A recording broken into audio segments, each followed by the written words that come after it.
Alrighty, here is today's audience for the speech. Did you know that student loan debt is impacting the lives of young Americans? This topic is so important to many of us because either you have experienced student loan debt or you know a family member or a friend that at some point in their educational journey they have had to get a student loan at some point in time. The stats on the student debt were researched to show that this is a major crisis in America.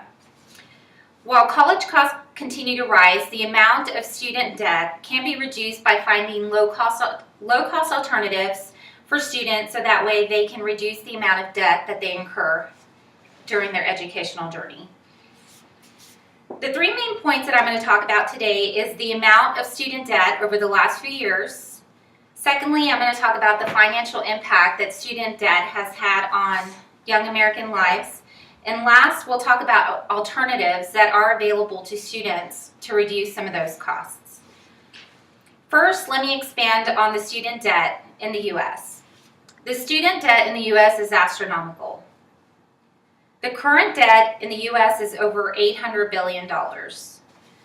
According to the New York Federal Reserve Bank, an average loan balance for a student is $27,000 per student. In 2012, 70% of all students from a four-year college had debt at some point. Furthermore, the annual default rate increased from 2.4 in 2004 to 3.6 in 2012. That was an increase of 1.2%. Next, I'm going to talk about the profound impact that it has had on young American lives. A survey conducted by the American Student Association indicated that 27% of students that were surveyed found it hard to even buy basic necessities. So basic necessities such as shampoo, deodorant, and stuff of that nature. 63% of those students said that it affected their ability to buy a car. So just imagine not being able to buy a car. How do you get to school? Unless you're doing online classes such as us. 73% indicated that they had to put off investing, so no investing until their student loan debt was paid off. And finally, 75% indicated that they couldn't afford to buy a home until that student loan debt. So if you think about that, you will have to be paying for an apartment because you can't invest in a home. From that survey, there were several students that it didn't have a percentage, but they indicated that they could not even start a family until some of that student loan debt was paid off. So now I'm going to talk about the low-cost alternatives that are available to students.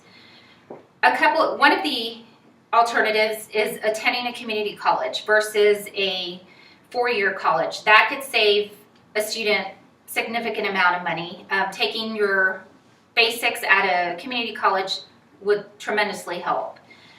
The other alternative is to attend a public institution instead of a private institution. The stats showed that the average cost for a public is $17,000 versus for a private university costing anywhere in the $39,000 range. So if you look at that, that's almost double the amount that they could be saving. So today I talked about several things. First, we talked about the stats of the student loan debt. We talked about the impacts that student loan debt has had on young American lives. And lastly, I talked about the alternatives that are available to students to reduce some of those costs. As we found out today, the student debt in the U.S. is a major crisis. So in order for us to be able to change that, we need to look at costs that are associated with the cost of going to school.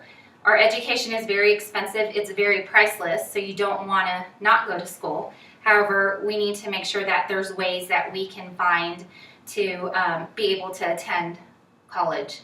So make a difference for our next generation and figure out ways, whether it be through your congressman or through other sources. Thank you for your time. I hope you enjoyed my speech.